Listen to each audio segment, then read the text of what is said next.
الرحمن الرحيم الحمد لله رب العالمين الرحمن الرحيم مالك يوم الدين إياك نعبد وإياك نستعين اهدنا الصراط المستقيم صراط الذين أنعمت عليهم غير المغضوب عليهم ولا الضالين أعوذ بالله من الشيطان الرجيم بسم الله الرحمن الرحيم الحمد لله رب العالمين الرحمن الرحيم مالك يوم الدين إياك نعبد وإياك نستعين اهدنا الصراط المستقيم صراط الذين أنعمت عليهم غير المغضوب عليهم ولا الضالين اللهم صل على سيدنا محمد الفاتح لما أغلق والخاتم لما سبق النازل الحق بالحق والهادي إلى صراطك المستقيم وعلى آله حق قدره ومقداره عظيم اللهم صل على سيدنا محمد الفاتح لما أغلق والخاتم لما سبق النازل الحق بالحق والهادي إلى صراطك المستقيم وعلى آله حق قدره ومقداره عظيم اللهم صل على سيدنا محمد الفاتح لما أغلق والخاتم لما سبق النازل الحق بالحق والهادي إلى صراطك المستقيم ولا آله حق قدره ومقداره عظيم إن الله وملائكته يصلون على النبي يا أيها الذين آمنوا صلوا عليه وسلموا تسليما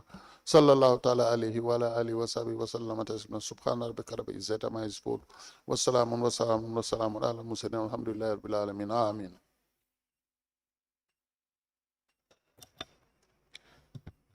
In the name of the Father, the Son, and the Holy Spirit. Amen.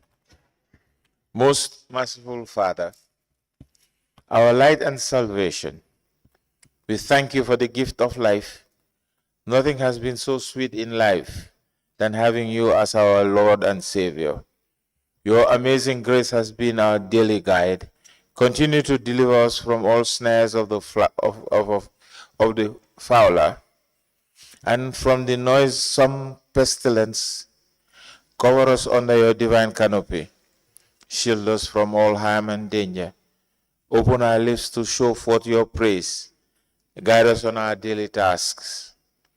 And may your heavenly blessings be poured out on us as we put our whole trust in you, knowing that you are the Alpha and the Omega.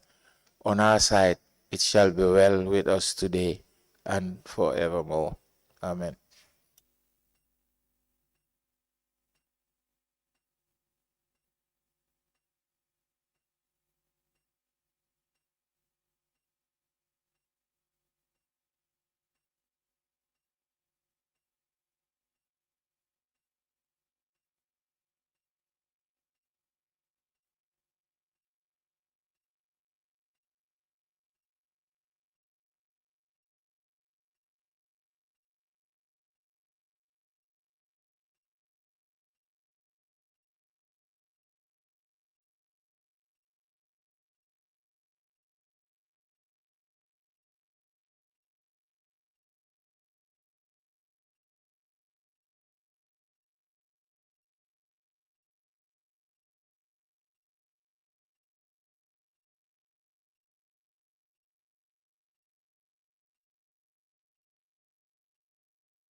Good morning, Mr. Witness. You may kindly take your seat. Mr. Witness, for continuation of your testimony before this Commission of Enquiry into Local Government Councils and Related Matters, I want to remind you that we are still on the oath before I hand you over to Madam Chair for us to proceed. Thank you. Madam Chair, over to you. Good morning, dear Bensouda. You're welcome back. Thank you. Counsel, you may proceed. Good morning, Honorable Commissioners, Honorable Secretary, and everyone present. Good morning, Mr. Witness. We will be discussing the issues regarding the employment of certain individuals as sort of Fal, Nordin Adams, and 3 others. But before we proceed, do you have some of the documents you have been asked to bring today? Yes, I do. Good morning, Ma. Good morning, Commissioners and Lead Counsel. In our last session, we discussed about the grants that the Council has received, and you wanted some of the documents.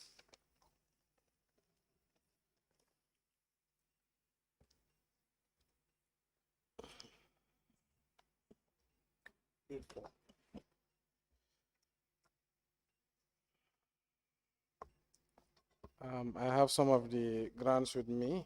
The first is the European Union 3 million euro KETP grant. I have the contract document, the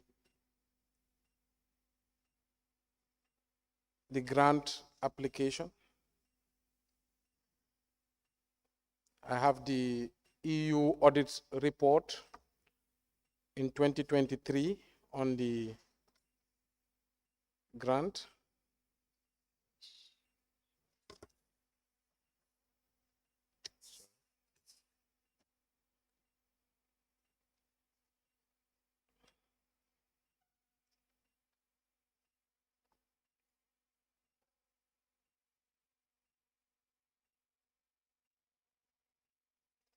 And also I have a letterhead from the grant. That's the first document.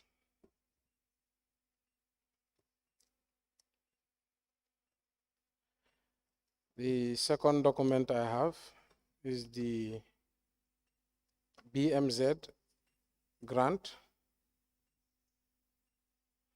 on sustainable waste management to reduce child rights violations at the Bakote dump site. So we have the contract.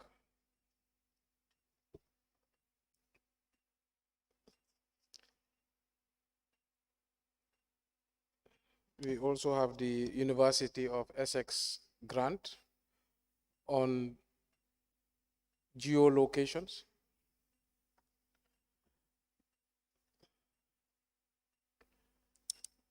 We have the grant document for feasibility study on the Gambia solid waste management of the Bakote dump site and sanitary landfill RFP.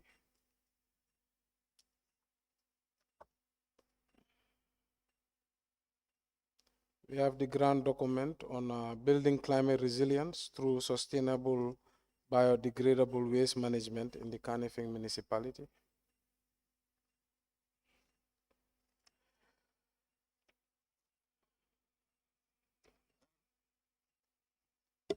Yes, I believe these are the grant documents.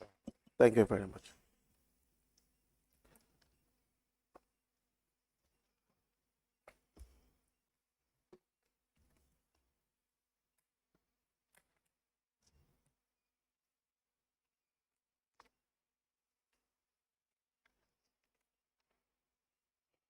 We apply to tender the following documents. The first is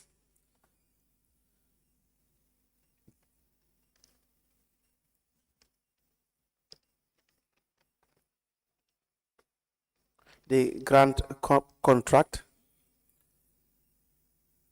It's between KMC and Peterborough Council concerning the grant from the EU.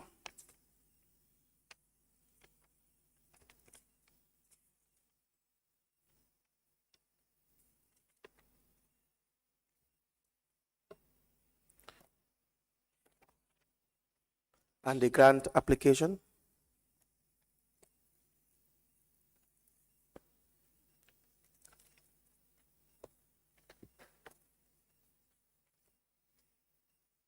We also have a document which says the final report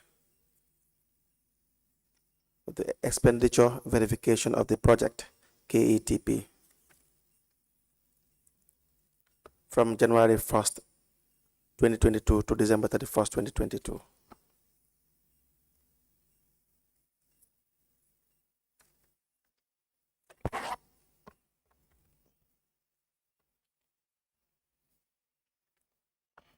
We have the BMZ document, that is the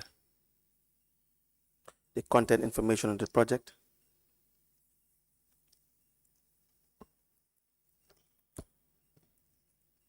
The financing of the fund for the innovation in development, the on granting agreement between University of Essex and Carnifew Municipal Council.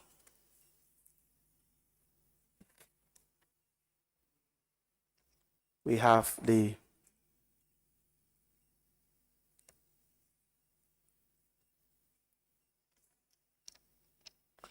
document addressed to the Mayor, Talib Ahmed Bensouda of KMC, the subject feasibility study, recommendations request for proposal, Carnifew Municipal Council, the Gambia Solid Waste Management.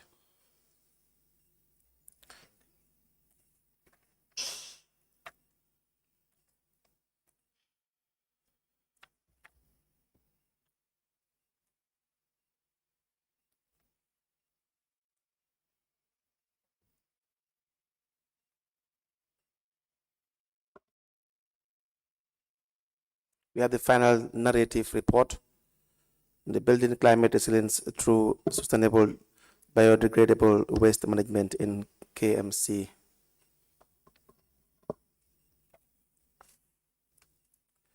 These documents are photocopies, and we apply to have them admitted into evidence and marked as exhibit.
The witness was requested to present documents, and these documents are admitted as follows.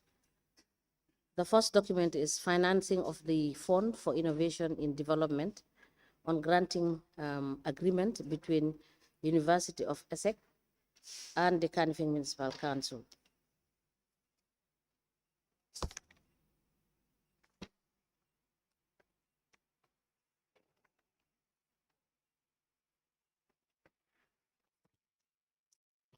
Mr. Mayor Bensouda, this agreement seem incomplete. Which one? Let me give the registrar this document, and please tell us whether it's the complete document.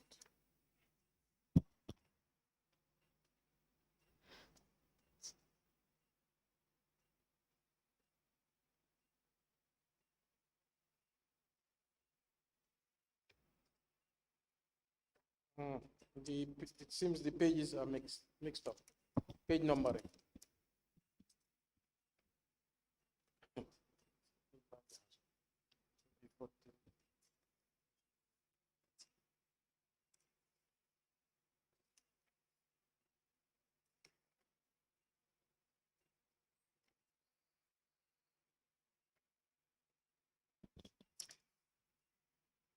Whilst I check through, and Mayor Bensouda, Yes, yes, ma'am. while I read through, can you please remove them and reorganize Sure. it?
Let me begin taking the documents.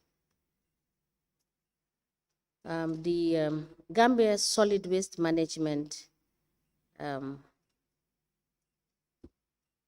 is a document from Midwest Go Group dated the 27th of September 2019. It is addressed to the Mayor Talib Ahmed Bensouda, and it has the subject feasibility study stroke recommendations stroke request for proposal. It is signed by Christopher J. Jameson, Senior Geological Engineer, and K. Baba, Applied Physics, Space and Environmental Science for the Midwest Go Group, LLC.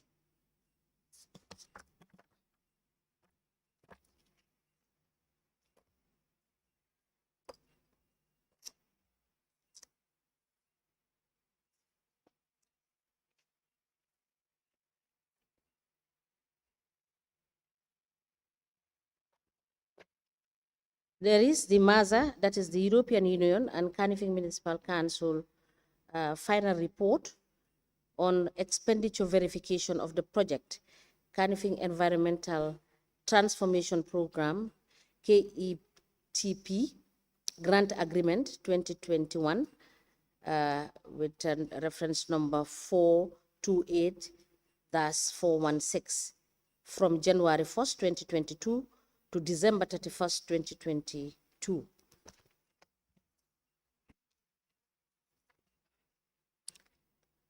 The granting authority, European Commission, local government authorities, Partnership for Sustainable Cities 2021. This is Annex 2, that is grant application form, full application. That is, it contains the budget lines, which reference is European Aid 171273 stroke DH stroke ACT stroke multi.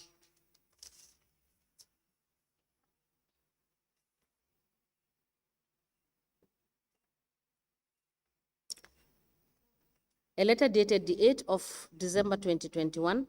It is addressed to Kajali Jane, and the letter emanated from the European Union.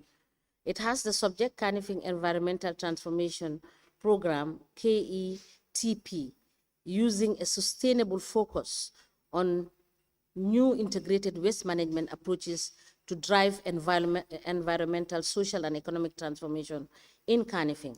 And the reference is CTR 2021-428-416, European Aid, that is 171273/DH/ACT/multi, that is the local authorities. This is Partnerships for Sustainable Cities 2021. And the letter is signed by Corrado Pampalumi, head of delegation.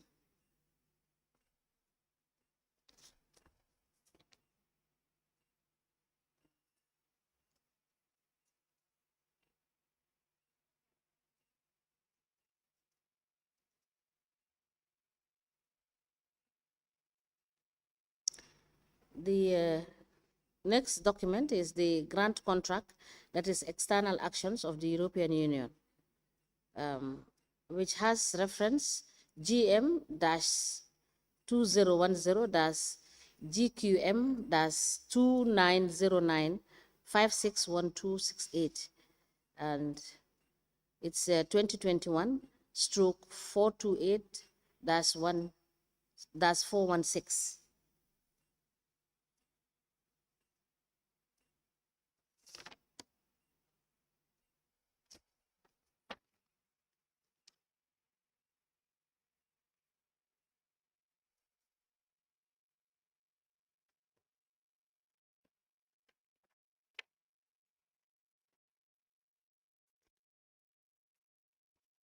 The next document is the financing of the Fund for Innovation and Development. That is the on-granting agreement between University of Essex and Canifing Municipal Council. The document is labeled BM2, which is an application form for multi-annual projects. That is the promotion of developmentally important projects by private German executing agencies. That is part 2, which has the content information on the project.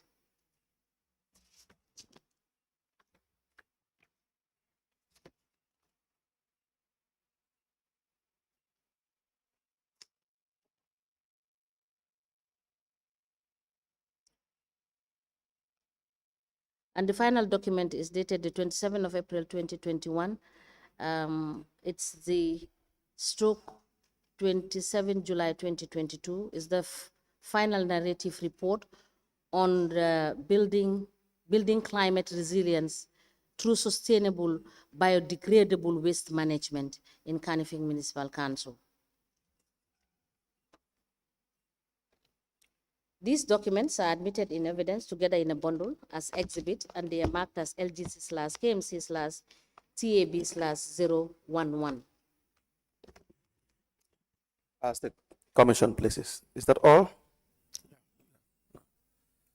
Very well. We start with the issue of the hiring of counsel. We have, from the documents you have presented, the letter from AB & Co. addressed to KMC with respect to the change of lawyer, the 24th of January 2019. Please have a look at this document. It is also in exhibit.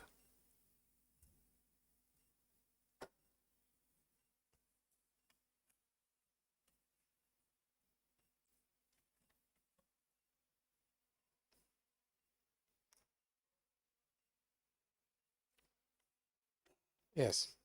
Now, 3 names were suggested to the council, correct? Yeah. Can you please read out the names of the legal petitioners? Mrs. Yasin Sengor, Sengor Law Practice, Mr. Moses B. Johnson Richards, Moses B. Johnson Richards and Associates, and MB Ronke Jane Jagana, Semeka Chambers. All right. Now, Ms. Yasin Sengor had already had affiliation with the council before this. Yes. In what capacity? She was an expert in the Appointments and Establishment Committee. Okay. Now, she eventually became the lawyer of council from the 3 lists provided, correct? Yes. Now, was due process followed in her appointment? I believe so. Okay. Now, what is the process that was followed? Can you guide us through the process that was followed? Yes, so when the recommendation came, there was a discussion at the General Council as to the recommendations. There was varying opinions. I believe one of the opinions was to also look at names outside this list. But the council agreed that the Establishment and Appointment Committee should be the authority to take up the matter. It was brought back, I believe, after 4 months to the council by the Establishment and Appointment Committee that recommended that Yasin Senghor be the council lawyer, and it was agreed by the general counsel. Okay. Would that be fair? Because Ms. Senghor was also already very familiar with council members already, and in fact, we see that she do normally sit in committee meetings, one of which is the Establishment and Development Committee. Would that be a fair process? Yes, the establishment believe that because she's familiar with the council problems, council issues, she's better tooled to take up the job. And at the time, I believe what we thought was, because it's a specialized service, we would decide at the council level. Okay. Now, the other two lawyers, Ibironke of council and Mr. Richards of council as well, were they contacted? Do you know? I cannot say that with authority. Okay. I ask this because we do not see any evidence of these two lawyers contacted, and that this would be contrary to the requirements of the GPPA regulations, which talks about request for proposals. Are you familiar with the process to hire consultants, the legal consultants or other consultants in relation to council's expenditure? I am familiar with RFPs, although I don't deal with it, so not in detail, no.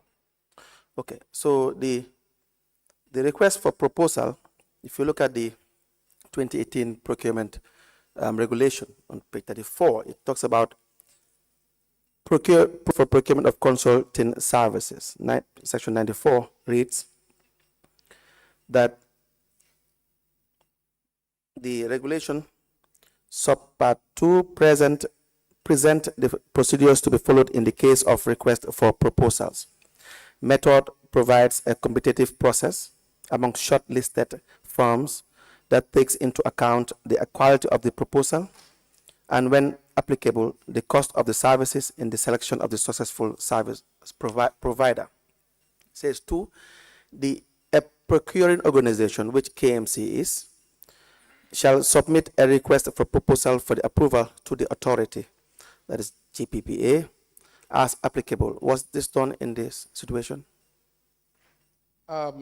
The establishment was doing the process, Right. so to say what was done and what was not done, I would not be familiar with that. Okay. 3 says, after the procedures for solicitation of participation, the first stage involves an assessment of quality and technical aspects of proposal. 4, in the second stage, the financial proposals are evaluated. Now it talks about 95, preparation of shortlist. 1, a shortlist of at least 3, but not more than 6 bidders who possess the necessary professional and technical qualifications and competence, financial resources, equipment, and other physical facilities, managerial capability, experience in the procurement project, reputation, and personnel to perform the contract shall be prepared. 2, in order to establish the shortlist, a procuring organization may seek expression of interest by publishing a non-binding notice with the information described in sub-regulation 1 in the local or international media, GPA's website, including in a newspaper of wide circulation or in a relevant trade publication or technical or professional journal. Now, we do not see anywhere that KMC has reached out to at least 3 shortlisted professionals, legal consultants. And so what all we see is that the council had deliberation, as you have said, in relation to who to pick. Would that not be contrary to the GPA Act and regulation in relation to how to appoint or contract a lawyer? May I see the section you were referring to?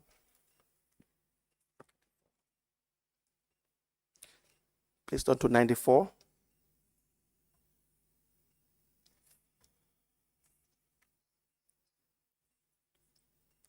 Turn to 94.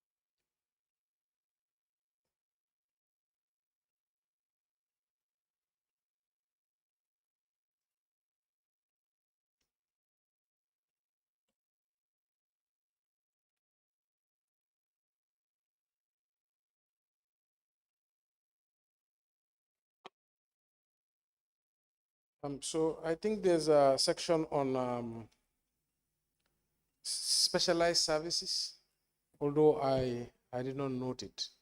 But then again, I believe the establishment committee, the council tasked them that this was the 3 people that were recommended by the lawyer. If you can go back and make an assessment and come back, I believe in the subsequent general council where this was discussed, I believe it was 4 months later. And as you see in the minutes, I think there was a debate with the councillors whether as to that was the right process or not. Yes. But they had insisted that they were given the authority and this is their recommendation. But the votes were overwhelmingly in favor of their recommendation. But whether they called all 3 lawyers or whether they interviewed all 3 lawyers, I wouldn't know. That would be in their meeting minutes. Okay. Because the regulation even requires that approval should be sought from the procuring authority, which is GPPA. Do we know whether I know for sure there was no GPPA approval? No. Right. Thank you very much. We can, unless there are questions on this issue, we can move to other issues. No question. Now we go to the appointment of Oh, that's yours. yes, the appointment of certain individuals. When you came in as mayor in 2018, Nuruddin Adams was employed as protocol officer. Fatu Aissatou Fall was appointed as public affairs manager.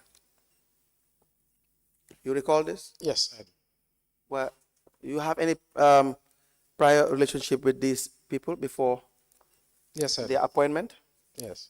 Can you please guide us through the nature of your relationship with these 2 people? Aissatou Fall was working for my company as a marketing, sales and marketing manager, I believe. And then she was assisting during my campaign. Nuru Adams was part of my team, my campaign team, as my protocol officer assisting me. Now, you employed a cleaner? Did the council employ a cleaner that you worked with prior? During that time? Yes. I cannot recall. You can't recall.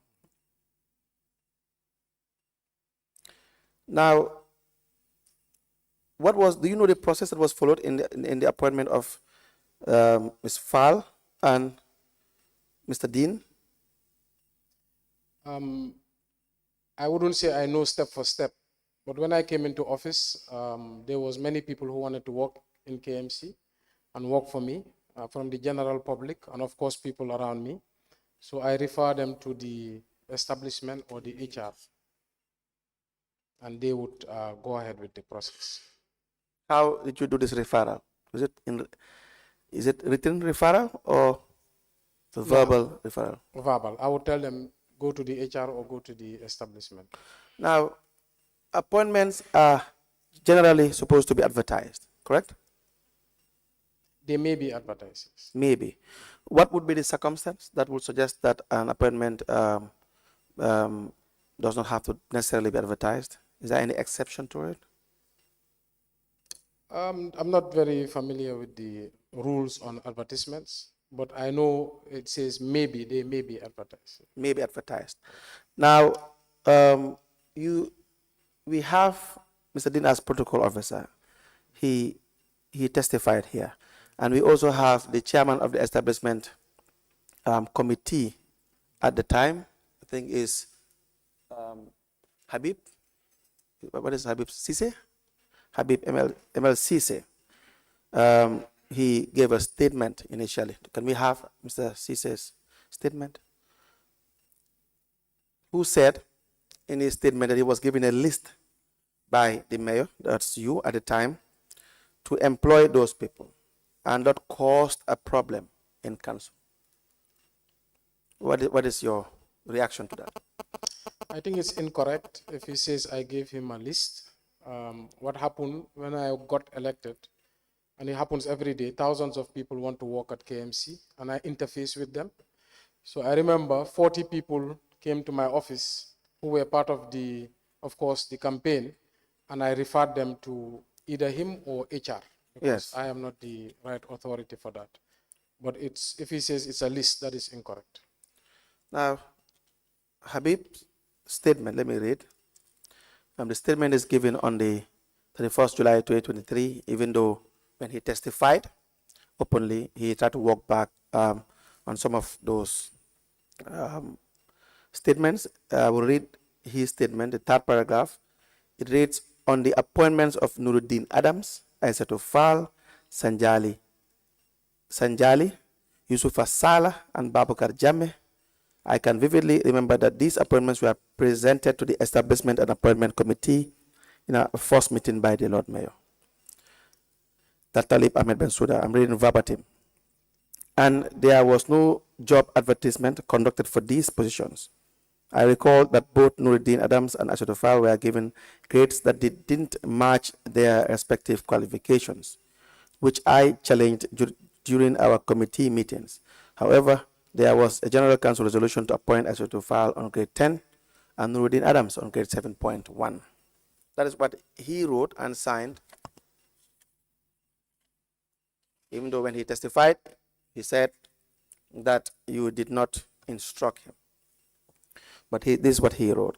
Now, Salaman Jai, you know Salaman Jai? Yes, he was the acting CEO. Yes. Salaman Jai also testified and wrote a statement. They had testimony, and the statement also one and the same. And the third paragraph, it reads,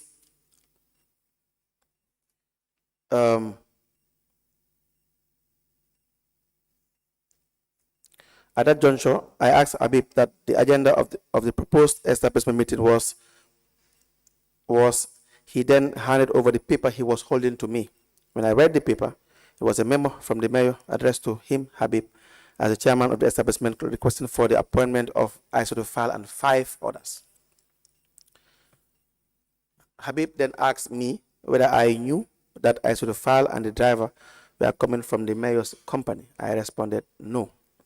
He further asked whether I knew that Babakar Jame, being recommended for the culture and religion manager, was the mayor's uncle and a blood sister, same mother and father, to the then rates manager, Miss Adama Jame. I responded, no. Again, he asked whether I knew that the cleaner recommended is the mayor's mother, house help. I said no. Habib was able to link all those identified to the mayor. It seems he did his investigation before coming. He then told me that he was going direct to the mayor's office to confront him on the request. I then advised him not to do so at that moment because he was very angry and things might turn ugly. I further told him since he planned to have a meeting with the establishment committee, he should then wait and share his opinion and findings with the committee. He then just left abruptly. Now, is this correct? I don't recall it that way. Okay. When I won my election, hundreds, if not thousands of people want to work at KMC. They come to my office and say they want to work for KMC. I refer all of them to the HR. Sometimes I refer them to the establishment and committee chairperson. If I had it my way, I would personally ensure that all of those people were employed, but I can't have that power as per the law. But nevertheless, Habib Sise, if you know him, he always demands that things go as per procedure. When I refer people to him, he says they must go through procedure, and he insists and makes sure they always go through procedure. But I had wished that I would have the power to come in and hire who I deemed fit at the time, but I could not. So I refer to either Habib or I refer to Demboja. And if they say that there's a memo, I would like to see that memo if it's with you. Now, do you attend these establishment and appointment committee meetings? I don't. You don't. Let me show you the establishment and appointment committee meeting The date is 8th of June 2018.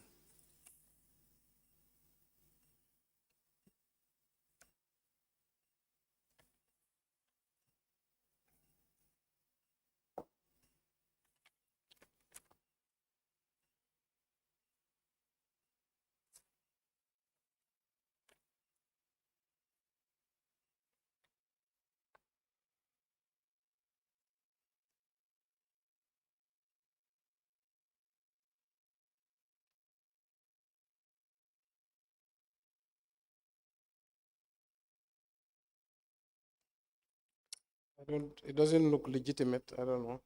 Why is that? Because the clerk usually generates the establishment meeting and I don't see the clerk. And I just see a signature. I don't know who's the signature. Who is the clerk? Usman Gay. So it doesn't look legitimate. Okay, Not the format. It's not the format we use for meetings. So I have a right as mayor to attend. I'm an ex officio member of all committees, but I do not attend committee meetings. Sometimes I can invite a committee to my office if I want to advise them, but I do not.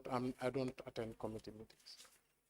now, that format seems to be the same format we have received from those who submitted these minutes of meetings. And then just to read first, Okay, I can read. those that were present in the document we have. We will now, of course,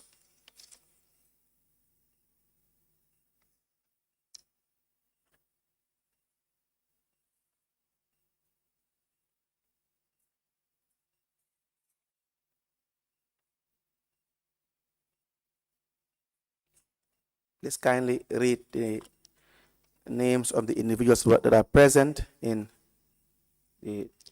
It says Talib Bensouda, Lord Mayor, Habib Sise, Chairman, Lamin K. Jamme, Member, Yasin Senghor, Member, Muduge, Member, Maria Da Costa, Member, Peter Mendy, Member, Salama Jai, Acting CEO, Dembuja, Secretary.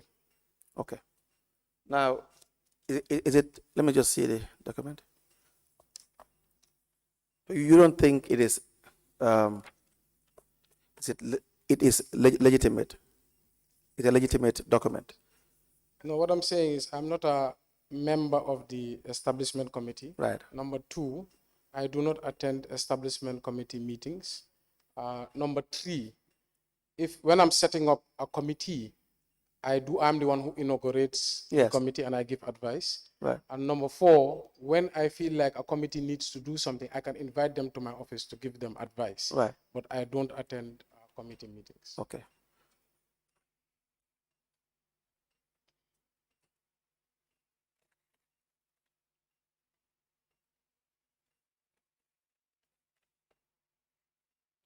So this is signed by Habib ML Sise. Says the individuals present are Lord Mayor, Talib Ahmed Bensouda, Habib Sise, Lamin K. Jame, Yasin Senghor, Modu Gay, Maria Docosta, Peter Mendy, Salaman Jai, CEO, Dembo Jia.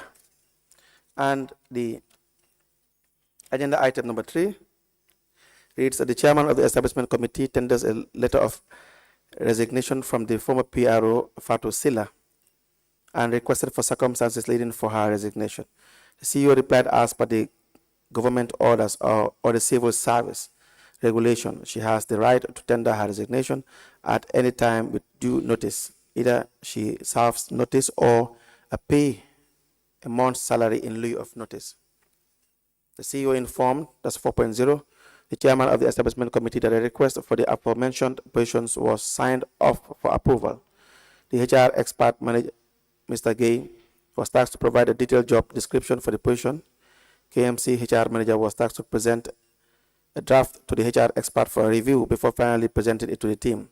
For the position of a public relations manager, the team unanimously agreed to leave it on hold until the press officer returned from vacation in the United Kingdom. This was on the 8th June 2018. But by this time, 8th of June 2018, but by this time, we have already had the position filled on the 7th of June 2018. Let me just show you this document. So whilst there was a meeting to put the position on hold, an appointment letter was already signed by Bensouda, the chief executive, for the chief executive, for the appointment of Isato Fall on the 7th of June 2018.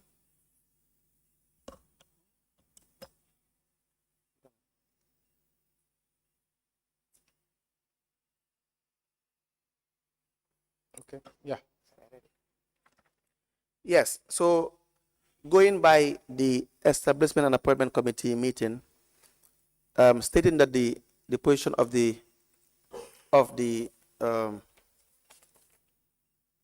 public relations manager to be put on hold, Ms. Fall was already employed on the 7th. Were you aware of this? Not during the commission, I heard about it, yes. Right. Now, the application of Ms. Fall is also dated on the 7th of June 2018. Let me just show you.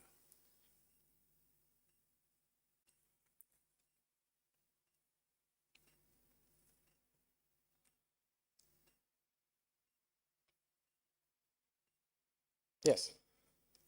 Now, it appears from the documents we have that the application, which is on the 7th of June 2018, was same date that Ms. Fall was appointed, and the establishment and appointment committee would sit over it the following day.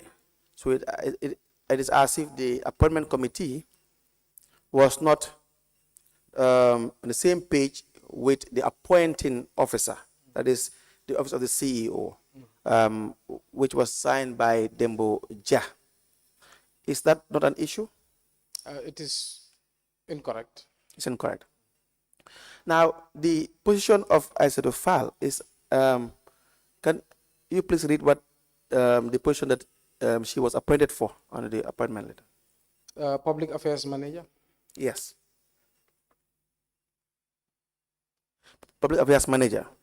What grade is that? 10.1. Now, Ms. Fall's highest qualification, if I can recall, is, we see here a certificate of, before that. So there's a certificate or a diploma in IT. Would that be an ideal position for the position of a manager in the civil service?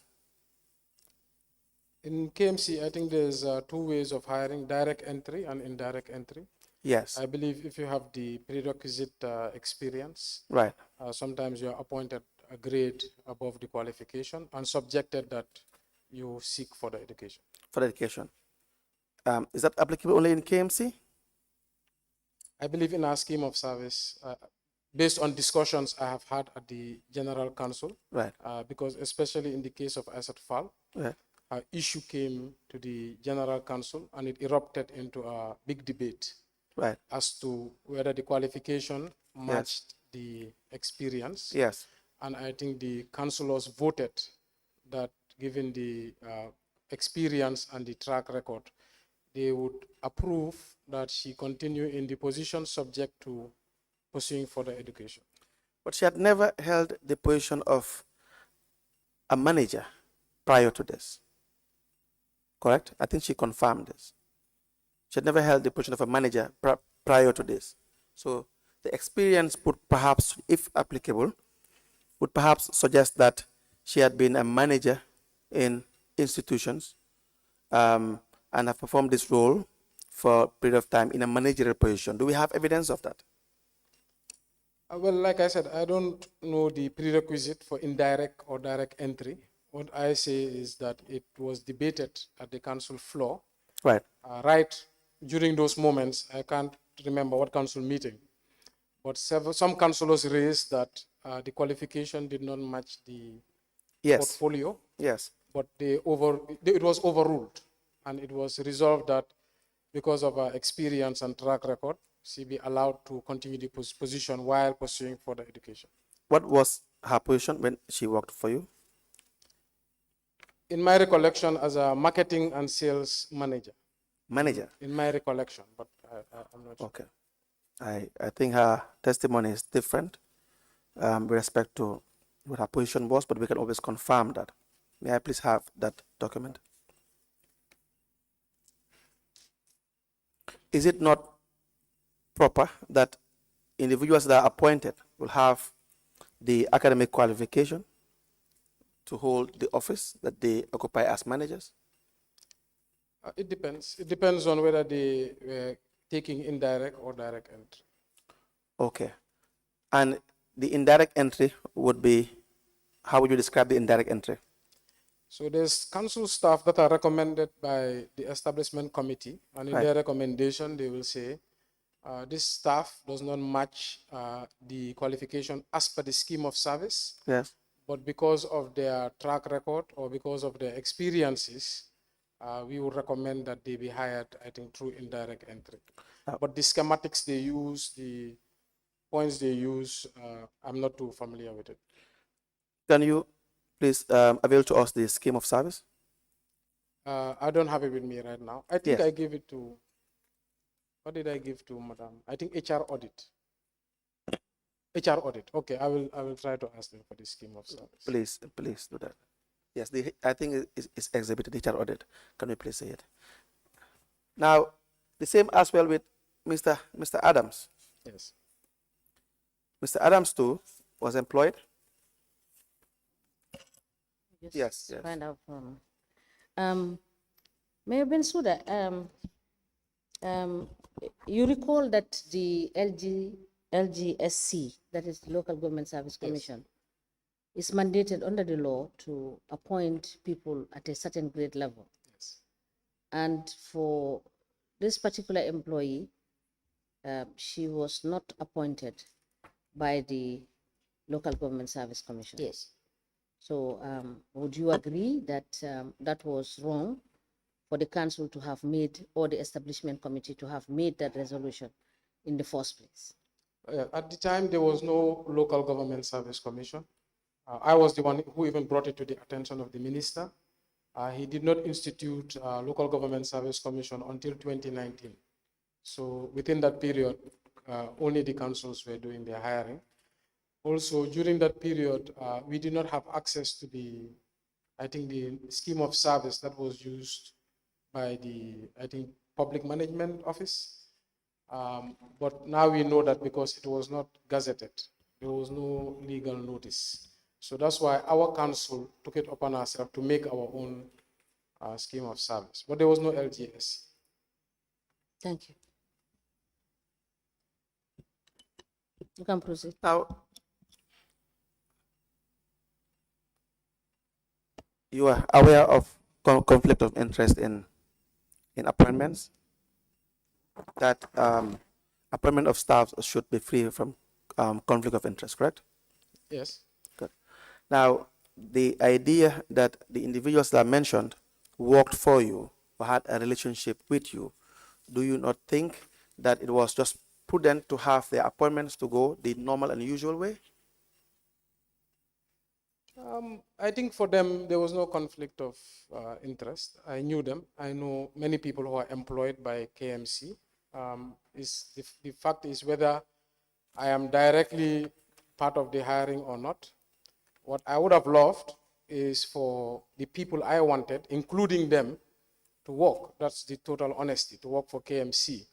But like I said, the establishment committee insisted that no, it has to go through process, and it did.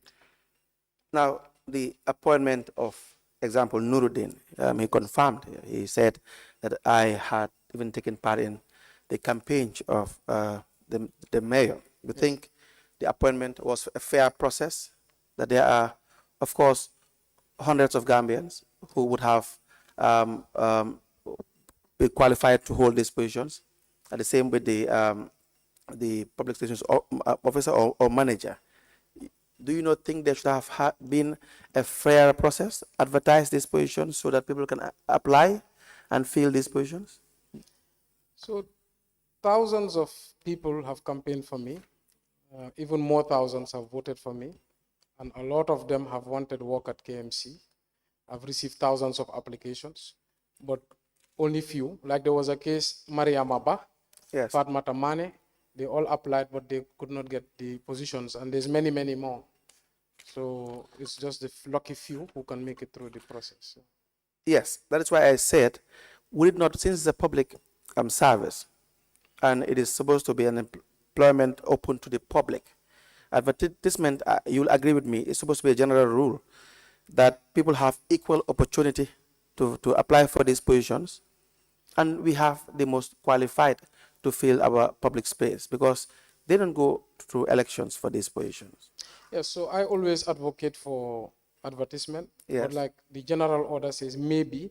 Sometimes the establishment does headhunting. Sometimes they use referrals. Sometimes they redeploy from within, but that is at their discretion. So will you say that their appointments were referrals? The appointment, they applied, yeah.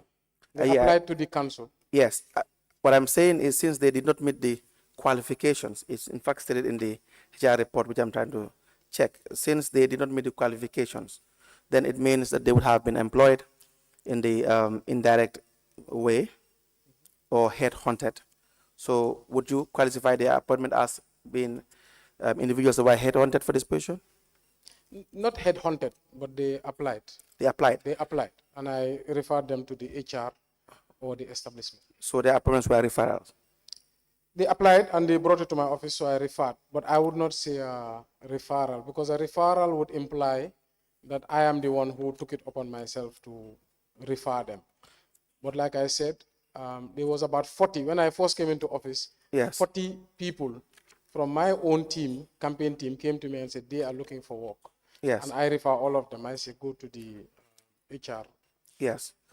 That is why I said that to have these positions to be advertised, you would agree with me, is the best in this circumstance. Because if you have a vacant position to fill in a public space without a special qualification, the individuals that are appointed do not have special qualifications. In fact, the HR audit specifically outlined the individuals. For instance, if you look at the issue of Nuruddin Adams, the qualification is just certificate in business studies, diploma, result in business studies, and O-level certificate. You can have someone who is more qualified than Nuruddin Adams, certainly, correct? Can you ask again, sorry? You said? You can have applicants who, if it is open to advertisement, would have been more qualified than Nuruddin Adams. Yes, you can, absolutely. Good. So as of the file, the qualification is an attestation of completion of SJSS, I think St. Joseph Senior Secondary School, and a certificate in IT. Certainly, for a manager to just have a certificate in IT, that would not be the requisite academic qualification necessary, and it's also flagged by the HR report as well. Correct? Yes, their matter was discussed and debated in council. Andy? Their matter was discussed and debated in council. Yes. But if I may add, Right. Usually when you're recruiting, even in the private sector, Right. You can do headhunting. Yes. And of course, you can, just like in contracts, you single source. Yes. Sometimes you can get somebody with the right experience, Right. even without the prerequisite education. That's why we ask them to go back to school at the General Council. Yes, I agree, 100%. But if you headhunt, it means you're going for the best in a certain position. You have identified that to rule out advertisement would be to know that there is somebody who just stands out. And we know Mr. X is extremely competent, has a proven track record. And there would not be any doubt, reasonable enough to question the experience and the qualifications of the person. So is that not the place and time as to how or why headhunting should be done? Well, I don't think there's a general rule to it. It says, that's why I say it's at the discretion of the committee. When they do their interviews, they're the ones who will look at their different scoring. Now, when HR flagged it, was an action done? Yes, it was discussed at the general council. I remember it was a contentious issue. I think you have the minutes where the councillors agreed that, okay, these may not have the right qualifications, but given their experience, we would resolve that they keep their positions and upgrade themselves. Babakar Jame, is he related to you? Yes, he's my uncle. Okay. Now, Adama Jame as well? Yes, he's my aunt. Okay. You can't recall whether you have any cleaner with you? No, I cannot recall. Can't recall. So, was Babakar Jame employed subsequently? Initially, yes. Okay. So, you think it's coincidence that all these three, I'm just say 3 or 4 people, were employed without your influence? Yes, Adama Jammeh was working in council since 1988. Not Adama Jame.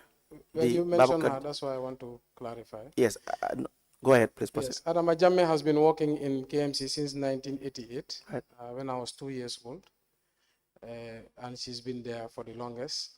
Babukar Jammeh, initially, who was employed by council, I asked him to resign. I think he was there for less than a year. I called him to my office and I said, look, I know you've been employed, but you are my uncle. I would not like you to stay here. So I asked him to resign and I employed him directly through my NGO. So those are the 2 ones. No, now, Babakar Jammeh, we have Nordin Adams, we have Miss Fall, I think one other. I think the cleaner, we don't have the name. Now, the question was for these people, would you say that it is just coincidence the appointments were without your influence? I wouldn't say it's coincidence. It's 4 people out of 1,200 staff. Right. It's 4 people that I would have loved to work in KMC. Right. I would have loved to bring many more people as part of my team who I trust and can rely on. But the fact of the matter is I can't. The most I can do is I can refer them to the right authorities, and those authorities can decide or not. But I can tell you for a fact, I am dissatisfied that I could not come in with my team. I would have wished to employ my full office. And one of the issues with change in politics is that you don't want to inherit employees of especially your opponent. So there's a trust issue there. So like I said, the establishment committee chairman was adamant and insisted and had his way to make sure that everything goes through process. But the norm usually in the world of politics is you come in with your team. Yes, but everything didn't go through the normal process. That's the issue. The committees are answerable to council. They report to council, correct? Yes. Yes. And so council would have to exercise its oversight function over these committees. Is that correct? General council. The other council exercise oversight function on committees? Yeah, I said these committees, various committees are creatures of... report to council. Yes, exactly. They have to report to council. Yes. And so in reporting to council, council can fact check what they do to see whether it is in line with procedure or not, or regulations or not. Is that not the case? It's not the case because it is very difficult. Because, you know, council are councillors and they entrust these bodies to act. Right. If a councillor, and a single councillor detects that maybe a process was not taken by a committee or a committee did not do a job, then they can report back to the council and say, I object to what this committee does. But if that doesn't happen, council as a body cannot exercise oversight on a committee. But then they should. It's difficult is one aspect of it. Yes, so in the practical application, yes, the functions are just, the ability is just not there.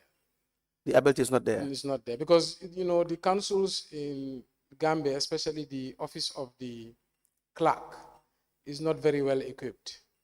But in other countries, the policy-making arm should have a lot of staff and the ability to detect compliance issues. Yes. So the idea that the capacity may not be there, or the structures may not be in place to detect is one argument, which may be convincing, but the responsibility is still that of councils to perform that function. It's expected that they would have the oversight function and they would perform that.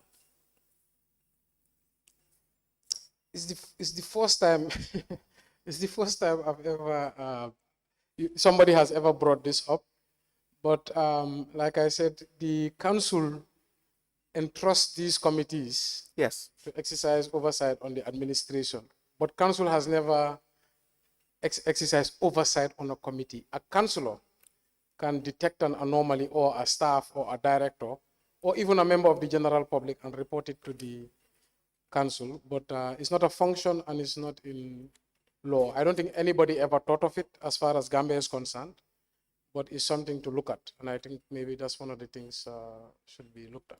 All right, thank you very much. Now we go to issues of employment. Yes.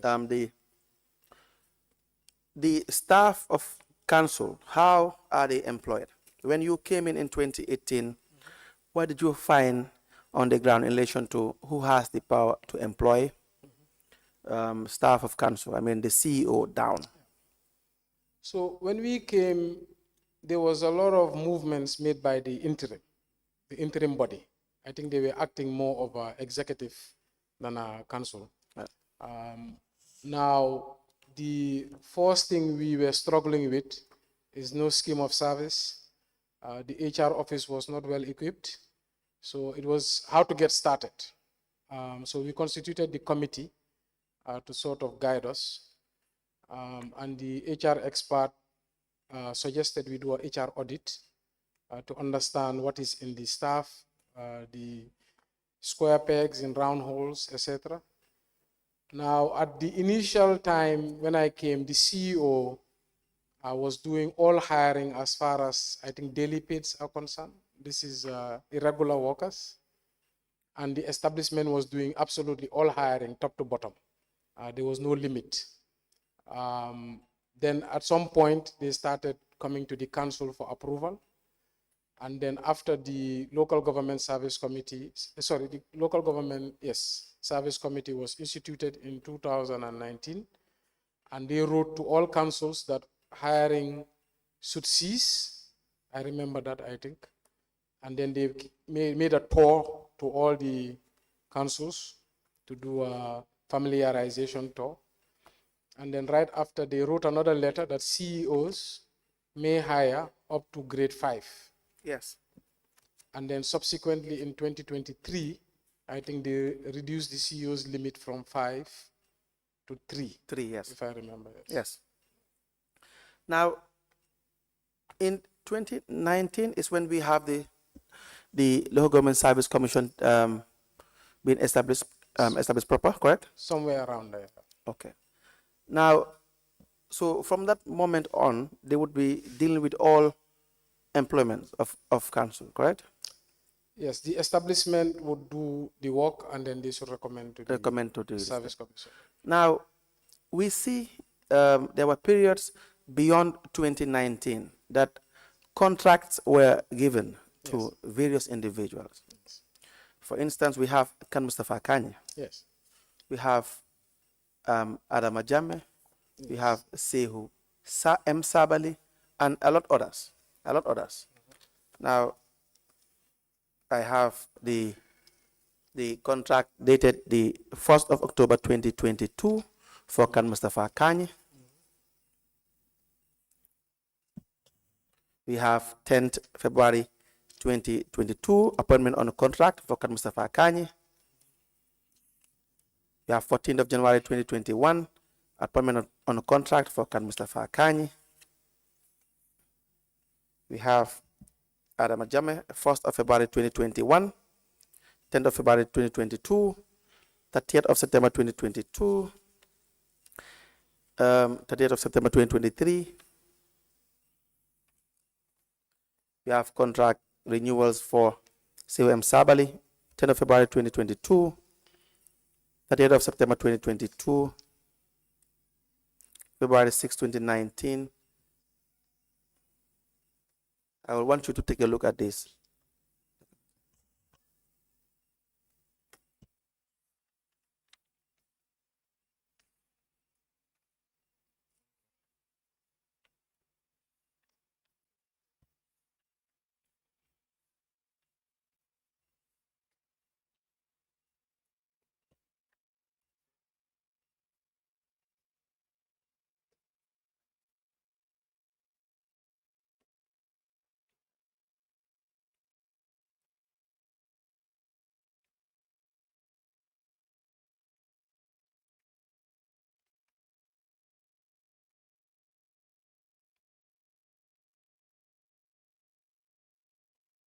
Yes, you can go ahead. Yeah. Yes, thank you. Now, this would happen beyond 2019 when we have the commission, the Local Government Service Commission, to deal with employment matters. Now, what was the process followed in the either extension on contracts or the appointment of employees on a contract basis for this period? Yeah. So these characters, the issue frequently came to the council floor for debate. On the issue of Khan Mustafa Kani, I think I already said how he came to the council. When his initial contract expired, I believe the debate came to the council because everybody found him effective on the ground. He was very good with dealing with the locals in terms of the communities in the markets, dump site, etc. So I think when the councillors realized that, okay, they cannot, the establishment committee recommended that instead of he being hired as a staff, let the CEO offer him a consultancy as opposed to being hired as a staff, because I think he was worried about the same compliance issues you are raising. So as you can see in the various contracts from the initial one, he was employed as a consultant through the office of the CEO. On the issue of Sehu M. Sabali and Adama Jamme, these were mostly from the Directorate of Finance. Our opinion, I remember, as policymakers, no staff should be indispensable, and we must focus on sustainability. Yes. But the same request would come year in, year out from the finance director that one, Adama Jammeh had institutional memory from the 80s, which is not something that we were I'm even proud to say, because the metric system and the database should be the memory. But he always spoke about the transfer of properties and not enough paper trail, lost records, and she had that memory. So it was a debate in every general council.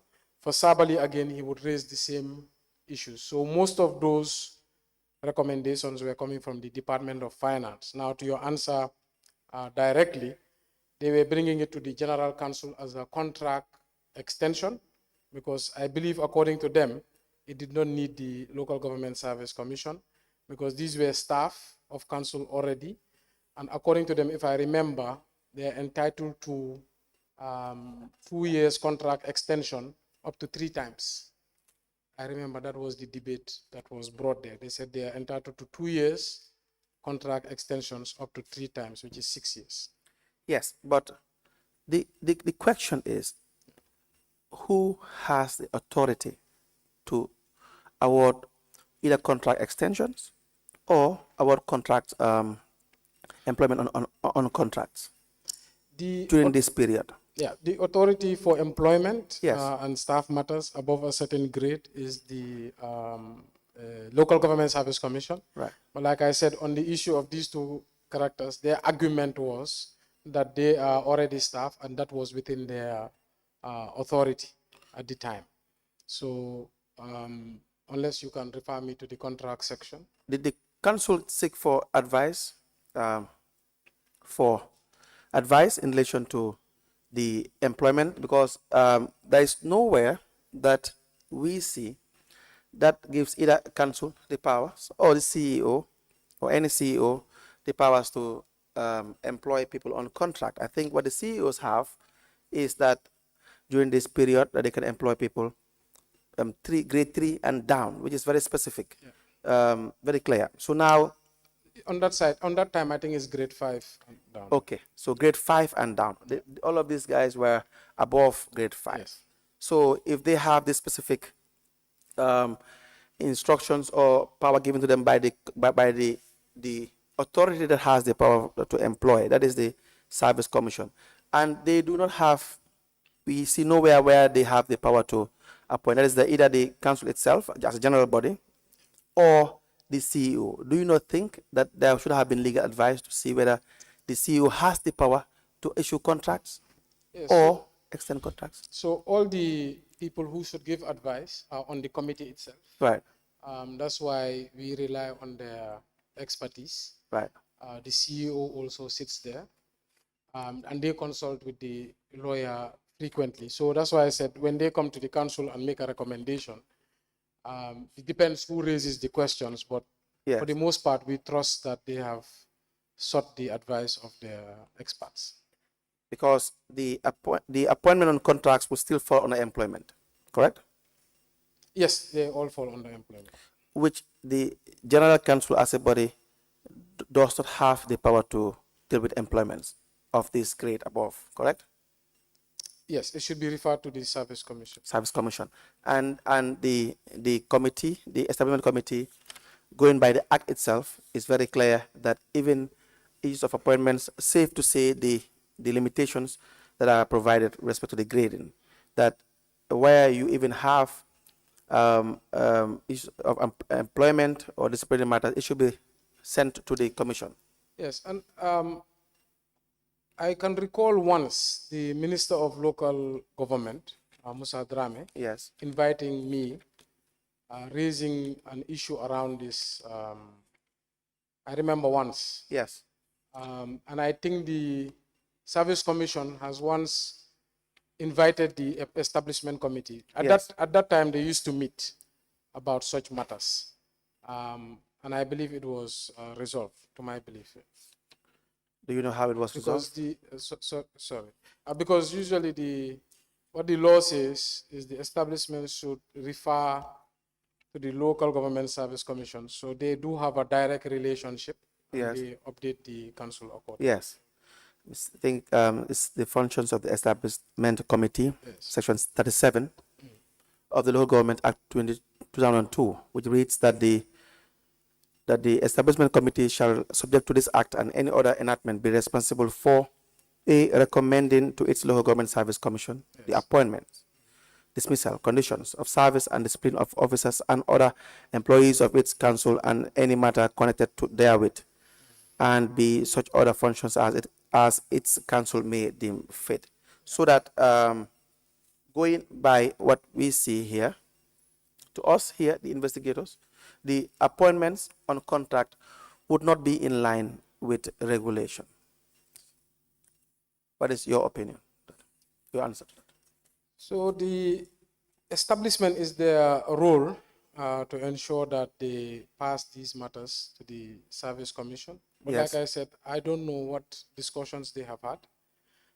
But the best thing to do is to refer these matters, to recommend to the body, the service commission. But I also want to note Yes. that the service commission has not been functioning for a very long time, just so that you can note that, because many letters are sent are not brought back. And sometimes I even have to find out what is wrong, why they are not, because I think the service commission was dissolved twice. Yes. The first chairman was former Sisi, and I think he resigned, and then they instituted a new commission. But the relationship was not, there was not much communication. Do we also know how they are, now that we have discussed the issue of their appointments on contract, Say it again? now that we have discussed the issue on Yes. their appointment on contracts, do we also know the remuneration of these individuals? Let's start with Khan Mustafa Kani, the offer of appointment dated the 14th of January 2021. We'll take that as a sample. That is signed by Demboja for the CEO, where it states that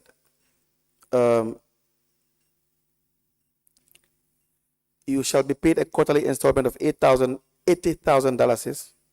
The breakdown is outlined as follows: telephone allowance, $15,000, dump site allowance, $30,000, consultancy fees, $35,000.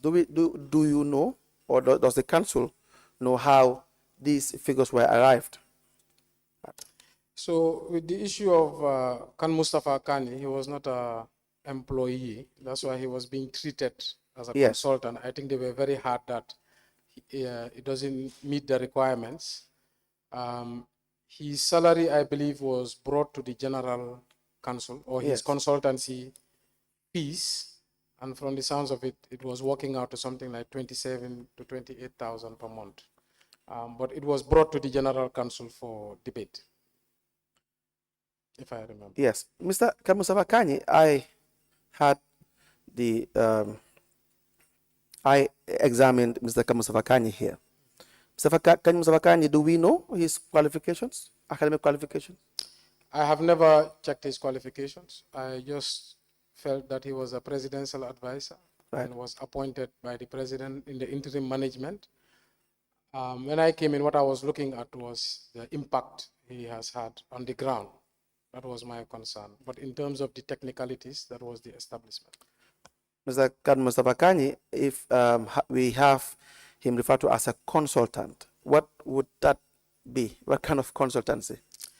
So I believe we have used Khan Mustafa Kani in 3 areas. Right. I believe one was to regularize the market, which was quite disorderly. A lot of leakage, a lot of poor management. At some point, we found a use for him for recovering very hard to recover debt. And I believe he helped to recover 21 million from NAWEC and a lot of, I think 7 million from another big businessman who I cannot name. But these were bad debts. Then at another point, I believe we have the most notorious dump site in the country, which was burning frequently. And we needed a hardliner because there's so many stakeholders there, from scavengers to neighbors, to people who melt pots, donkey cart drivers. So 300, 400 people make a living from the dump site. So we needed a hardliner. So depending on the management's needs, they discussed with the establishment. And then the establishment was against giving any sort of employment. So he was given a consultancy, through the council. Now, a consultancy, again, would require that it be approved by GPPA. I believe all his consultancies were below 500,000 annually. Annually. Whereas what I mean is it will require that you follow, that's what the law says, that it has to be approved by GPA for requests for proposals. Because if he's classified as a consultant, then the usual process would be request for proposal, which requires that there has to be an approval from GPA. If it's beyond 500,000. Yes, because the regulation for consultancy, which I've read earlier, it has its own requirements for each of the methods of procurement: RFQ, RFP, and the others, and open tender. So I think 74 going to 75 says, 94 going to 95.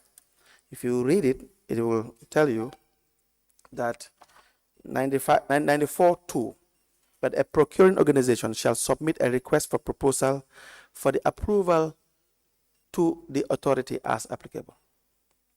So the authority has to approve. So if it is marked as a consultant.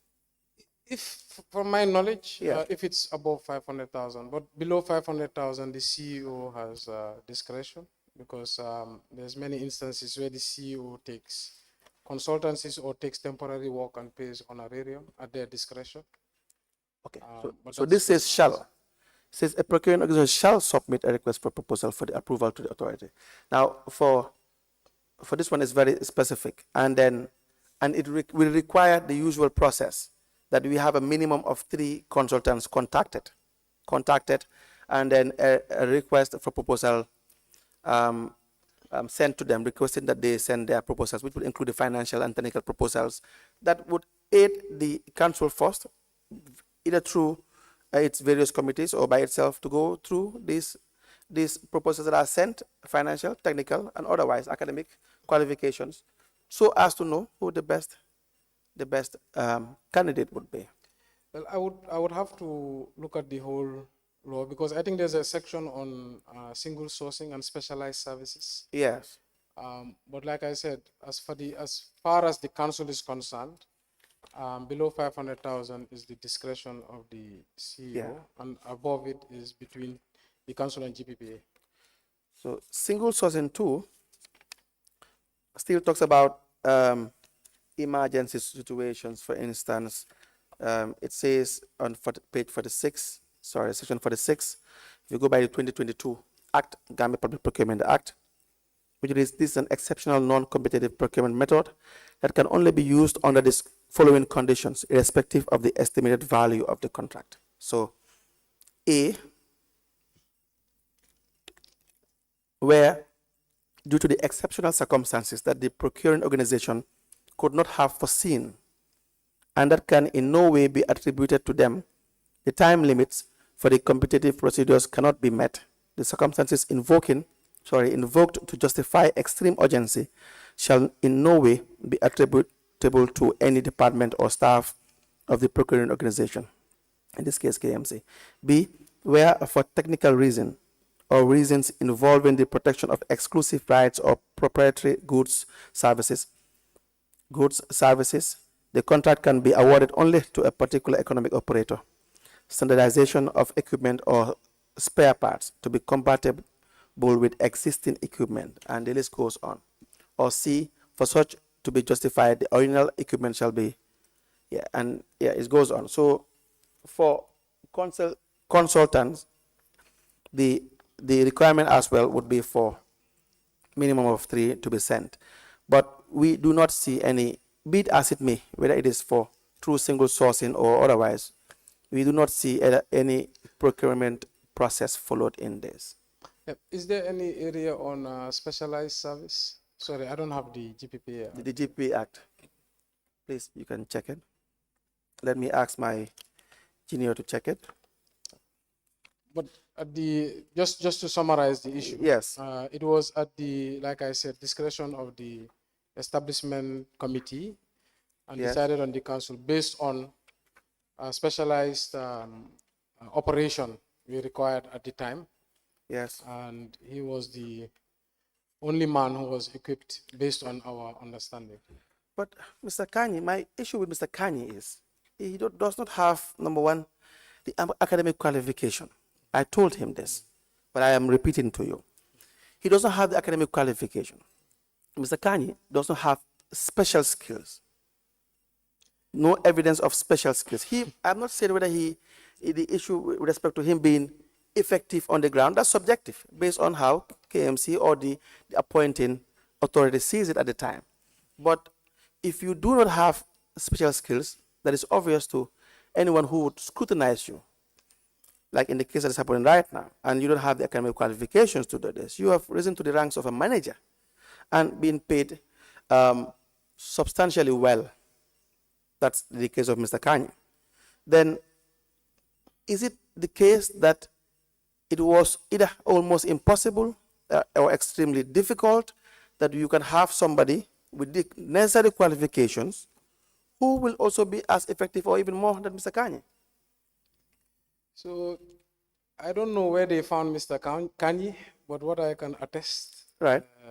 he's one of the most operationally effective and proficient characters you can find in this country if you need things done. When he came, we had a similar doubt as to qualifications, etc. Right. But then we saw the rationale behind the appointment from the OP. And I guess the council, these issues are always debated at the council floor. Right. And there's many councillors like yourself who look at the, the regulations and they look at the requirements.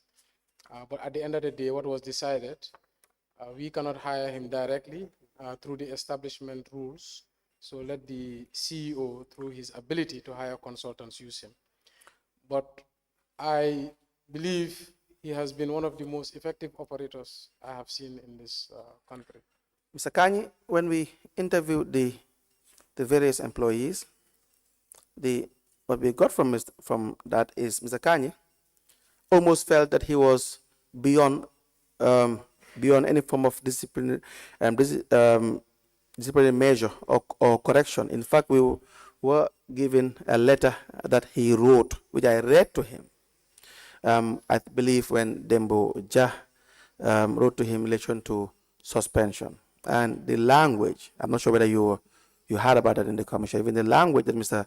Kanyi wrote in response to Dembo Ja, I think the registrar will check it and then we will show it to you, would suggest that Mr. Kanyi is not only academically well, I wouldn't want to use the word because of my, not to say academically bankrupt, but doesn't have the academic qualification and the prior experience, the experience in other institutions to do. So would it not have been proper? Number one, you would have saved council money if this position was advertised and we get people that are highly qualified and they are paid within the normal grade because Mr. Kanyi was paid well above the normal grade, correct? Of a manager. Can I repeat that? I said, would it not be proper to have this position to be advertised and then we have people, Gambians who are qualified enough to hold this position than just maintaining Mr. Kanyi with no qualification, with no prior experience in other institutions, just by the fact that Mr. Kanyi is deemed to be effective by the council or the committee? No, he had a prior experience. Like I said, he was a presidential advisor. I think that's the highest office in the land. He was also appointed by the president as an interim manager at the interim management committee. So I believe the track record is there. Now, in terms of what I can tell you, effectiveness on the ground, which education does not necessarily give you. I know 21 million owed by NAWEC, which was outstanding for several years. He was the one who was able to get it. There was another 7 million owed by another businessman that almost went dormant. He was the one who got it. He regulated our markets. Our markets were very tough. We faced a lot of strikes, criminality, break-ins. And at the dump site, I think we know that the dump site burns frequently for 30 years. Can Europe put in systems in place called the red flag system that has now prevented the Bakote dump site from erupting in flames for the past 4 years. So I agree that he may be an unsavory character and that should go through disciplinary measures. And if at all he crosses lines, should be dismissal. In terms of how the procurement of his contract was done, we expect that the right procedures should be taken. But the General Council, like I said, resolved on this issue through sometimes very heated debates, but all usually agree on his effectiveness on the ground. Do we have his letter of appointments for the positions by the OP? He should have it. I've seen it before. He should have it. He was asked to produce it. Even at the level of the investigation, he did not. I keep on asking them whether he has these letters. He did not still provide these letters. But should, in case, I think he will hear what we are saying. So in case he can find it, he can produce it. I can attest that I have seen it. I did not believe it when he told me. Yes. So I asked him for it, and I have seen it with my eyes. All right. Now, Mr. Kanyi had been given several impressed. See, Mr. Kanyi's issue is very serious because not only Did he benefit from contract extensions, numerous contract extensions, and but also engaging in procurement activities as well? You've talked about the 1 million plus that he engaged in relation to the procurement of spare parts. No one can see the spare parts of what Mr. Kanye procured. In fact, the machinery that was involved was still not functional after the alleged procurement. I'm not sure whether you've learned about that. We did. Yes, and Mr. Kanye could not tell us what he did with the money, and to show also evidence of procurement as well. There has to be evidence of procurement as well. But when you look at this file, in addition to that, you see on the 10th of April 2019, you will see that impress were also given to Mr. Kanye. We see on retired impress of $180,000 is Dembo SN Sane wrote to Mr. Kanye through a memo in which you were copied, and this acting CEO, it says, after a report by Finance Manager 2 concerning the above caption, I hereby write to ask you to retire the sum of $180,000 not later than Monday, the 15th of April 2019, being impress issued to you for food for disaster team. Your cooperation is highly solicited. Now, it was never retired. On 30th of April 2019, Mr. Kanye had a letter that was written to him. It reads, following your unruly behavior towards the acting deputy chief executive officer at his office today, the 30th of April 2019, in the presence of director of services and ward councillor for Kololi, Honorable Peter Mendy, I am directed to suspend you from work for 2 weeks without salary with immediate effect. We are to resume for work on 22nd of May 2019. However, you are hereby advised to desist from such practices. Any future reoccurrence will attract a stiffer disciplinary action. Now, Mr. Kanye responded to this. Let me just show you the exhibit LGC/KMC, KMK/KMC 005.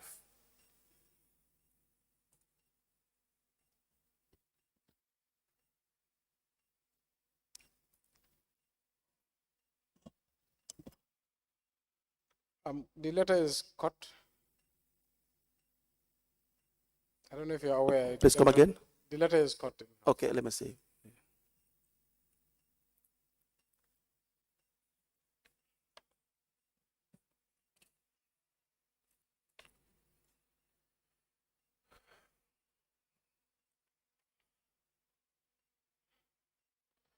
Yes, that's true. I'm not sure whether we have another copy. Yeah, so this is the one we have, signed by Mr. Mustafa Kanye, and he read it himself. But you're right, it has the last words not clear. But basically, what we read to Mr. Kanye is, or what he read by himself is that, thank you for writing rudely to me without writing for both sides. However, I do not blame you. Even kids are given chance to explain themselves. Whoever directed you to suspend me is rude and stupid and does not know his term of reference. I came to the council through a process,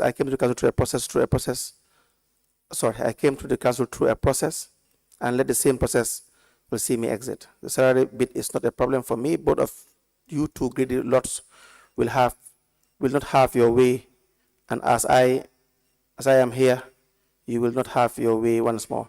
Truly, you are all cowards, and I hope you remain cowards. I will use your original letter as a toilet paper for my next visit to the toilet. Mr. Kanye's behavior, from the interviews we had, is just unacceptable in an institution like this. It is. So I'm not sure whether this issue between Mr. Kanye and the administration was put to your notice, because I see that you copied. I'm not sure. I'm not copied in this letter. Okay. But the other disciplinary letters sent to him, you were copied for? Can I see that one?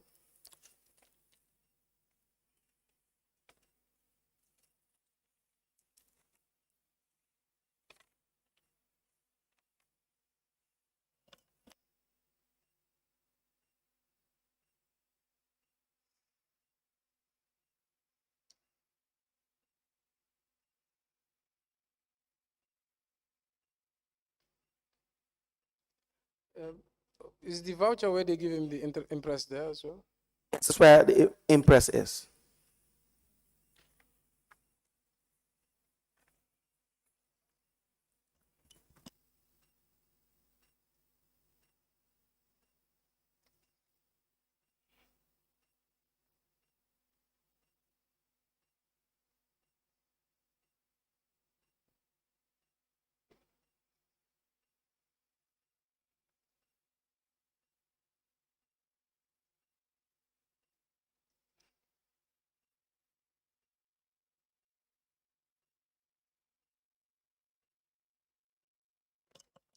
Sorry, I don't see the impress for the honor, and I just see the demand from the Mr. Kamara, I accounts. help the witness to.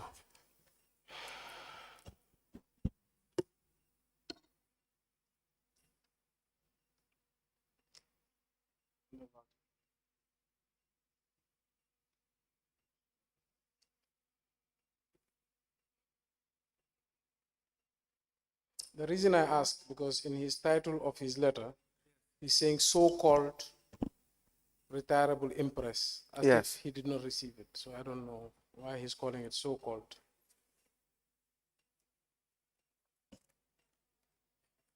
Yeah. So the letter I read or referred to you was the letter from the Director of Administration to Mr. Khan Mustafa Kani, Overseer of Compliance. Says 10th of April 2019 on retired impress. You see that one? I saw that letter. Okay. Now, in his response, he said, in his title, if you look at it, it says so-called retirable impress. Yes, that is Mr. Kanye's way of writing.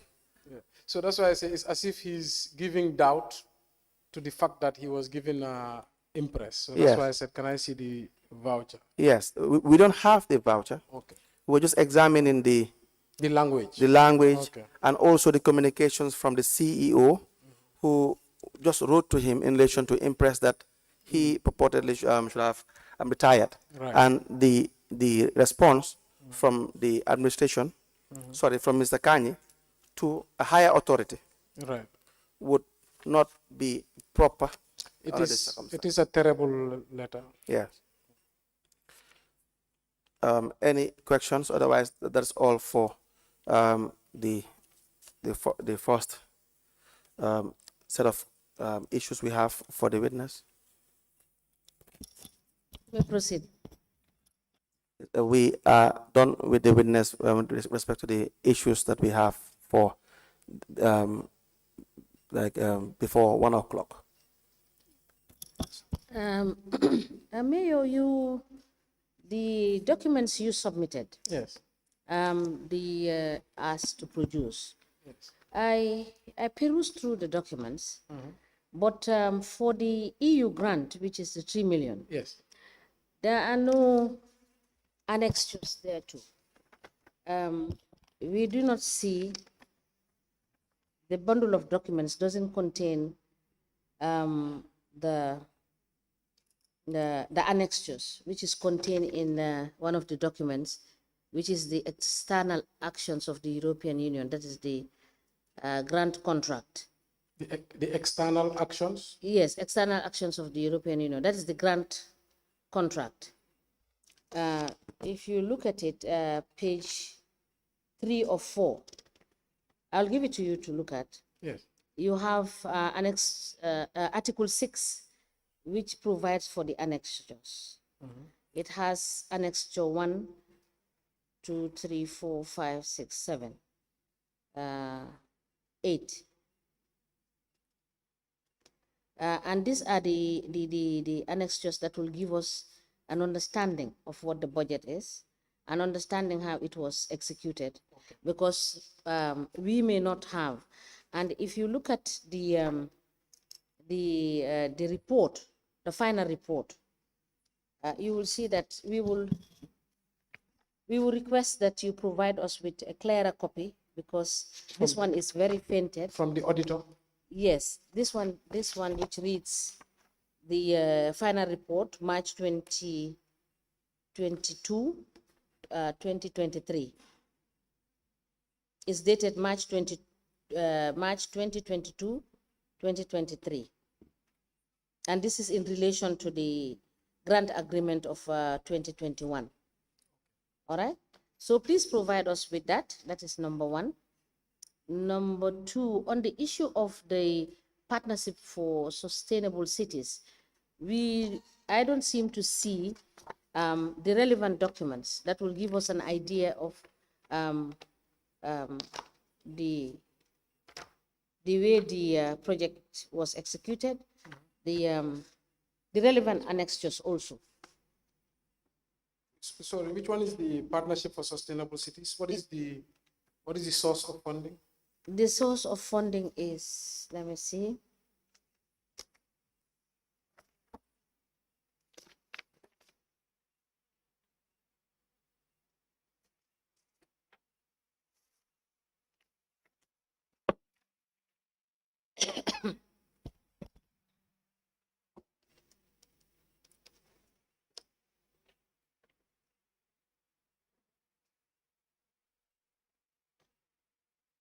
I believe is the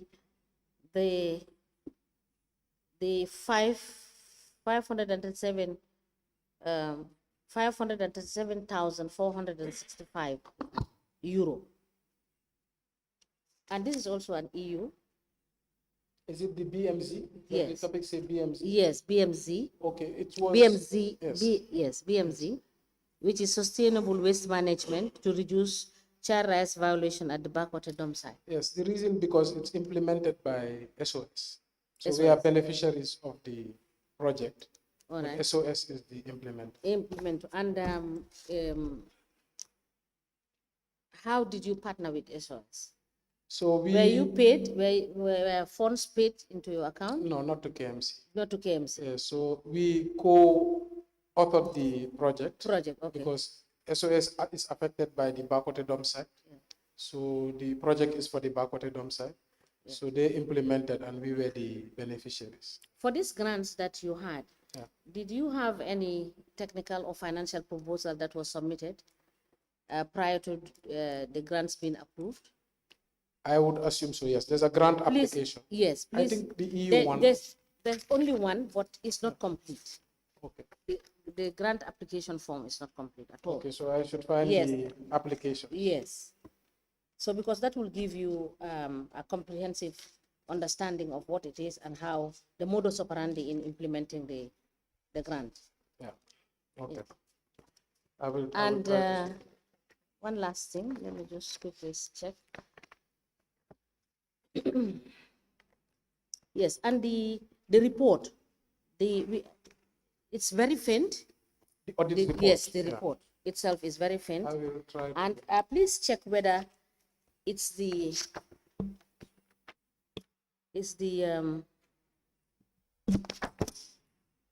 complete.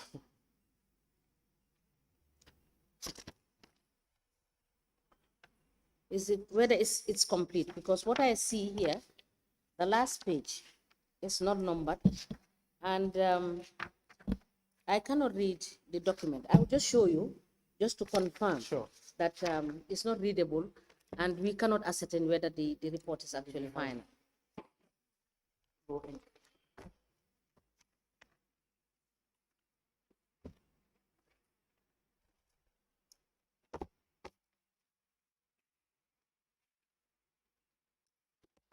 If you look at the last pages, okay.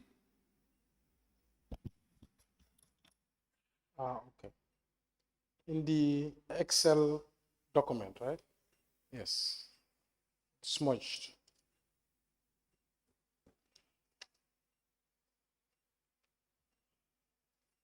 The financial report. yes. And did you this final reports, were they jointly done by your team? No, so this is an external auditor. Yes. Hired by the European Union. Okay. To audit the project team. Yes. Yes, so it's not, it's an external auditor. External. Yes, so it's called Mazars. Yes, but did your internal audit do any reconciliation? No. So the way it works, the EU audits the project. Okay. Yes. And you do not have a hand in auditing it? No, we cannot. You cannot. Yeah, because that's why the EU hires an external. I believe this auditor is from Senegal. Yes. All right. Let's have the complete document so that we can have Okay. a proper understanding of all of this. So Thank I you. believe this one is the financial reports that are Yes. needed. Yes. And the other one is the annexures. The annexures are not here. Okay. Council, do we go for break? It's almost break. We may rise.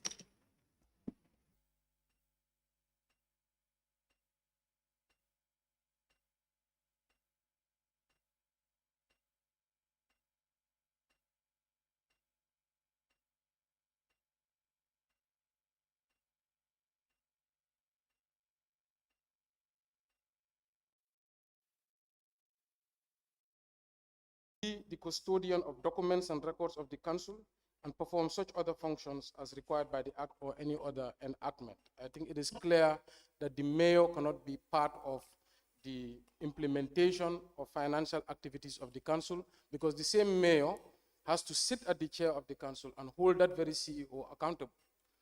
Now, the issue here is that the manual, do you have any other issue with respect to any other provision of this manual?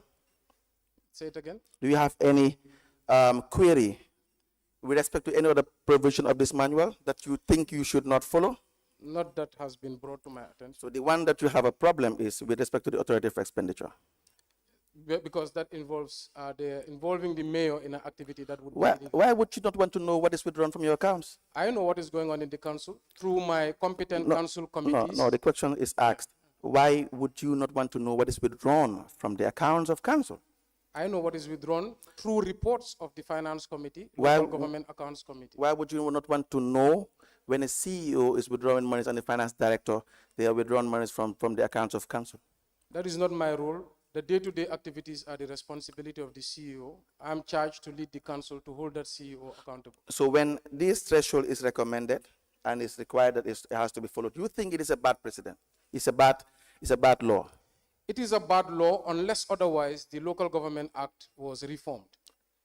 During my first term as mayor in 2018 September, I led 6 other mayors to write a letter to the Ministry of Local Government asking that the Local Government Act be amended and reformed, because it does not make the mayor an executive and makes the CEO an executive. Yes. Madam Chair, if you allow, I can read that letter for the benefit of the commission. May you present it so that we can admit it in evidence and we can discuss it. Okay. Yes, if you have the letter there, Yes. you can present it and we will admit it as an exhibit. Yes. And then we will be in a position to discuss it. Madam Chair, forgive me, but if I'm just appealing Yes. one more time, because I think it would benefit the discussion with the lead council Yes. going forward. If I just read certain excerpts, Yes. we wrote to the Minister of Local Government. Yes, we are all saying the same thing. If you have the letter and we admit it in evidence, we can discuss the letter, and we will also be able to make the... That's the one. The letter I'm speaking of is a letter we wrote, Right, signed by 7 mayors, Right. including Rohi Malik Law of Banjul, right, Malamin Bojang of North Bank. right, We have Landing Sane of Mansa Konko, right. and Sirifo Sonko of Birkama, Yes. where from the time we took up office, we noticed that there was an anomaly with the Local Government Act. Right. Because as per international standards, mayors are executives. And by right, if you are elected to run the affairs of a municipality, you must be able to be held accountable for those responsibilities. Okay, let me have it admitted first. Let me apply to have it admitted first. We apply to have the letter dated the 17th of September 2018 with the heading proposed amendments to the Local Government Act 2 as amended to be admitted into evidence and marked as an exhibit.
A letter dated the 17th of September 2018 with reference LM 131/321/01 in brackets 22. The letter is addressed to all mayoresses/chairpersons, and it has the caption Proposed Amendments to the Local Government Act 2002 as amended. It is signed by Fatou Jiba for Permanent Secretary. It is copied to the Lord Mayoress, Banjul City Council. Let me just say all the relevant councils. And attached to this letter is a letter dated the 8th of September 2018 from all mayors and chairpersons. It is addressed to the Ministry of Lands and Local Government. It has the subject Proposed Amendments to the Local Government Act. And the said letter is signed by all the councils concerned. These two documents are admitted together as exhibit in evidence, and they are marked as LGC/KMC/CAB/002. As the commission pleases. Thank you, Madam. I believe the witness wants to read paragraph or so from the letter. Is that correct, Mr. Bensouda? Yes. Thank you, Lead Counsel. Please, your indulgence, 5 minutes. So our letter is dated from all mayors and chairpersons on the 8th September 2018, written to the Ministry of Lands and Local Government, and the title is Proposed Amendments to the Local Government Act. There, Honorable Minister, over the years, the original Local Government Act passed in 2002 was amended numerous times. The purpose of the amendments was to reduce the authority of the councils to ensure that they remained firmly under the control of the executive. The original act was intended to implement the decentralization policy of the government, which was to deconcentrate power from the center by empowering the councils to take charge of the development agenda of the municipalities and regions through strong, capacitated local government structures elected by the people. It is proposed to reverse some of the amendments to ensure that the councils have the authority to govern their municipalities as originally intended, with the authority to make vital decisions. Proposed changes. I will just read 3, Madam. The section 10, which is about the establishment committee. The section states, the original section 10 had only 4 subsections. Subsection 5 and subsection 6 were added to make the councils answerable to the governor in the regions and also subject them to the laws, to the approval of the governor. The following amendment is proposed. Subsection 5, the words "and be answerable to the governor" should be deleted. Subsection 6, the words "unsigned by the governor" should be deleted. Section 54, which also have to be amended in this regard to remove the governor from the process of enacting bylaws of the council. Section 15, functions of the chairperson, mayor, mayoress. The original act provided that the chairperson, mayor, mayoress shall be the political head of the local government area. This was deleted by Act number 8 of 2004. It is proposed that this subsection be restored because, having been elected by universal adult suffrage, the chairperson of the council is the political head of the area. It is also proposed that the functions of the chairperson, mayor, mayoress be rationalized with the functions of the council under Section 48. Section 48 vests executive powers in the council. However, it is not practicable for a body or persons to exercise executive power. It is therefore proposed to amend this section to the effect that executive powers of the council shall be vested in the chairperson, mayor, mayoress, who shall be answerable to the council for the exercise of such powers. This would remove doubts about the authority of the chairperson, mayor, mayoress in relation to the CEO. Both Section 15 and 48 will have to be amended to effect this change. The next critical one for this particular discussion is the clerk of council. The original section provided that the clerk shall be answerable to the chairperson, mayor, mayoress in the performance of his or her functions. This was amended by legal notice number 8 of 2004 to make the clerk answerable to the council. It is proposed that this amendment be reversed to enable the chairperson, mayor, mayoress, supervise the work of the clerk, since it is the chairperson who presides over meetings and is responsible for the efficient conduct of council. The last one is on the local government service. The part provides for a local government service commission for each council for the appointment of council staff. The commission is appointed by the minister. It is important that the council is able to take responsibility for all HR matters, including the appointment of its staff, to ensure that it has more autonomy on its operations. It is therefore proposed that the local government commission is decentralized and appointed by each mayor, chairperson, or mayoress in their various localities. The membership of the commission should be independent and qualified citizens. It is also important that the chairperson, mayor, mayoress is able to drive the agenda for the council effectively, so that the chairperson should have greater say on the composition of the management team comprising the chief executive officer, finance directors, and other line directors. It is therefore proposed that the chief executive officer, the finance director, and all other directors are appointed by the chairperson, mayor, mayoress, after consultation with the local government service commission, which is appointed by the mayor. This is consistent with the arrangements at central government level, where the head of state appoints the secretary general and all other heads of institutions after consultation with the public service commission. This is consistent with the arrangements of central government level, where the presidents appoint the secretary general. Oh, sorry, I just said that. So this was a letter that was sent to the Ministry of Local Government 3 months after we were elected into office, signed by Rohi Malik Lo, Talib Bensouda, Sirifo Sonko, Fodi Danjo, Landing Bisane, Malamin Bojang, Ibrahim Asane, and Sehu Jawara of Kuntawar Area Council. All right. And